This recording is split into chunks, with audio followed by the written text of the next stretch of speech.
How about some listen up, bitches? Because now I listen to podcasts now. Oh, what are those? Right. So I finished Serial season 1 and 2. So I asked my Twitter followers to recommend a similar style podcast. And they recommended this show called Crimetown, which is it's about Providence, Rhode Island in the 70s and 80s, where the mafia basically ran the whole town.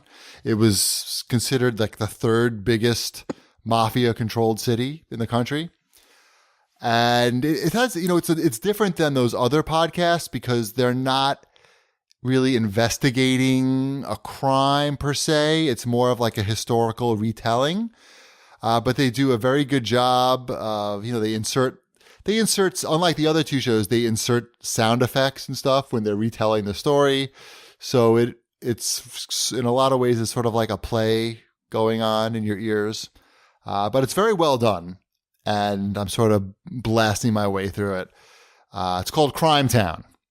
And I recommend that. You should, did you check out the one I recommended? No. Jerk. What was that called? You Must Remember This.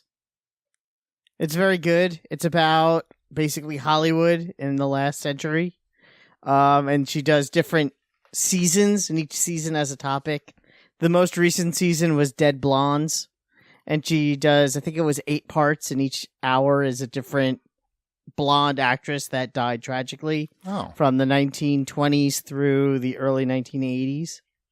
Interesting. And it's really interesting. And it's really interesting to learn about these. Some people are very obscure. Some are obviously not. I'm sure you can guess some of the less obscure ones.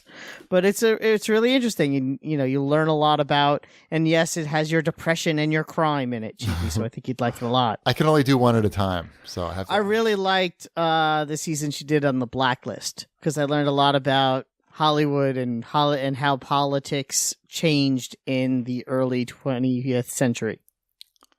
Cool. So I think actually you would really like that a lot, learning about how The Blacklist started, because it started probably 20 years before you think it did.